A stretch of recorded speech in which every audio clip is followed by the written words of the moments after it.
ሰላም ክቡራት ተኸታተልቲ ከመይ ትቕንዩ እዚ ሰሙናዊ መደብ ዜና መጽሔት እዩ ዜና መጽሔት ኣብ ናይ ሎማዓንቲ መደብና ነቲ ናይ ዝሓለፈ ዓመት መዕፀዊ ክኸውን እግረ መንገድና ነቲ ንኣትዎ ዘለና ሓድሽ ዓመት ርሑስ ሓድሽ ዓመት ንኹላትኩም እንዳበልና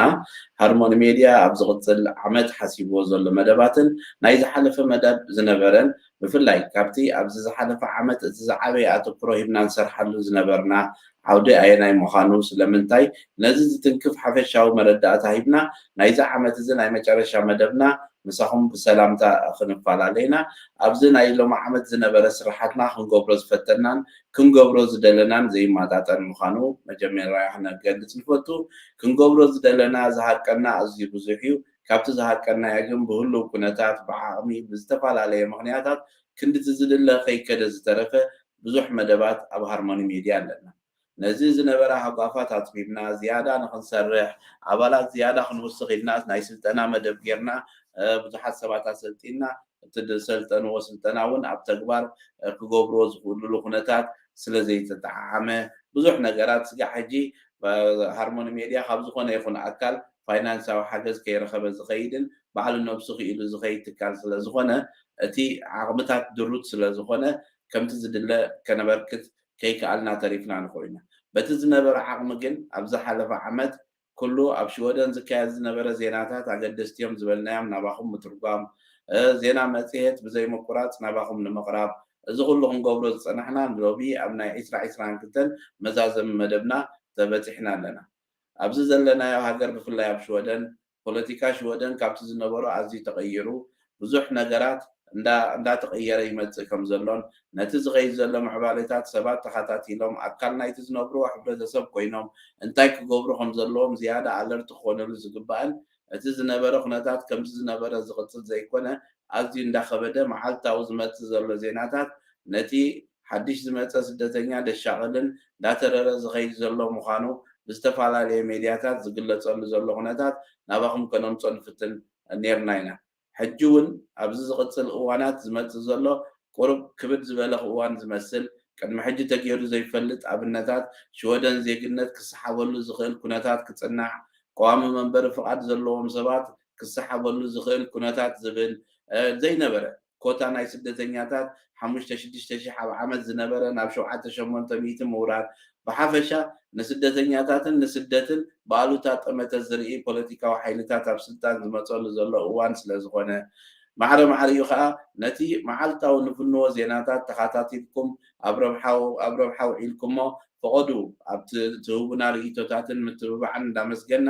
ሕጂ ግን እቲ ዕማም ናይ ኩላትና ክኸውን እቲ ስራሕ ዝያዳ ክስራሕ ብዙሓት ስልጠና ዝሃብናዮም መንእሰያት ሓደሽቲ ክሰርሑ ምስ በሉ ግን ክኽፈሉ ስለ ዘለዎም ናይ ምኽፋል ዓቕሚ ስለ ዘይብልካ ዝተርፈሉ ዝነበረ ኩነታት ኣሎ እዚታት ክፀበሉ ዝኽእልን ኣትሊስት እቲ ተጠቃማይ ሰብ እውን ሓበሬታ እንዳበዝሐ ኸይዱ ዝያዳ ተጠቃማይ ዝኾነሉ ኩነታት ንኸነውሕስ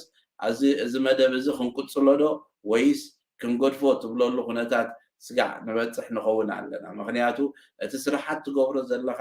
እቲ ተጠቃማይ ናቱ ኣካል ናቱ ኮይኑ ንዑ ፋይናንስ ክገብረሉ ዝኽእል ናይ ሓገዝ ሜካኒዝም ክፍጠር እሞ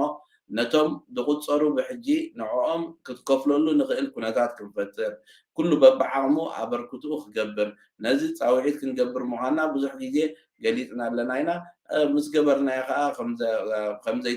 ከም ዝሕግዙ ብዙሓት ካብቲ ህቡና ርእቶታትን ሓሳባትን ንቕበሎ እዩ ተስፋ ንገብር ዓመተ 2023 ብሰፋሕቲ መደባት ዝተፈላለዩ መደባት ሒዝናዮም ዝነበርና መደባት ነቲ ስቱድዮ ኣመሓይሽና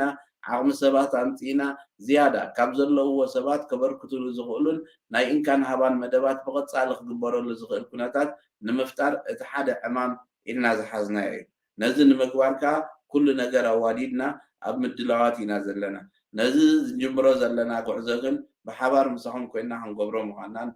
ነዊሕ ዝኸይድ ኣብ ቅድሜና ዘሎ እዋናት እውን ኣዝዩ እዋናዊ ሓበሬታ ዘድልዮን ሰባት ካብ መሲልኒ ኢሉ ነገራት ገይሮም ዝተባላሽዩ ተመሊሶም ሽዑ ኣብ ጣዕሳ ዝኣትዉ ነቲ ዘሎ እዋናዊ ሓበሬታ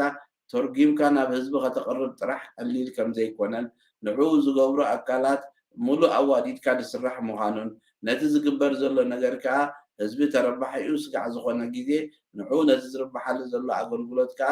ዓቕሙ ከበርክተሉ ኣብዚ ሓድሽ ዓመት ንገብሮ ፃውዒት ክህሉ ምዃኑን ምስ ብፆተይ ተላዚምና ናባኹም ነቕርቦ ብዙሕ ኣገባባት ናይ ሓገዝ መንገዲ ክህሉ ምዃኑን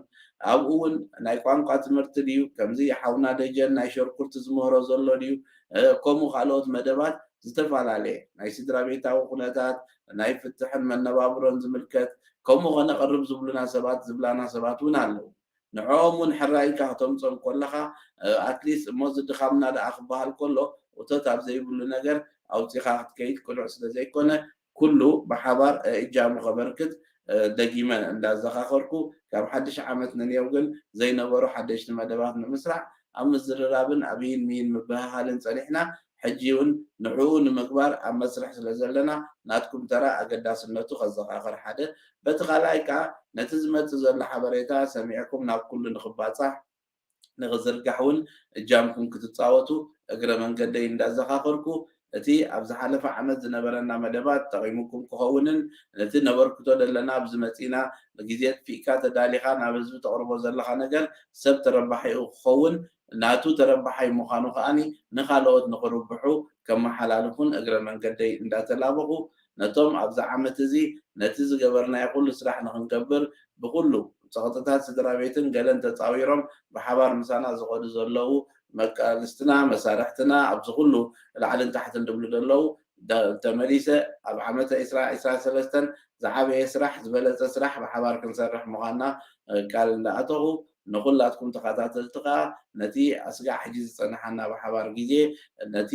ግዜኹም ሂብኩም ትከታተሉና እንዳመስገንኩ ንቐፃሊ ከዓ ንክንሰርሖ ንደሊ ስራሓት ብሓባር ኮይና ነዊሕ ርሕቀት ክንከደሉ ንኽእል ነገር ከም ዘሎ እንዳዘኻኸርኩ እዚ ናይ ሎሚ ርሑስ ሓድሽ ዓመትን ነቲ ዝቕፅል ዓመት ብሓባር ኮይና ንኽንከዶ ናይ ሓባር ቃል ክንኣቱን እንዳዘኻኸርኩ ሰላም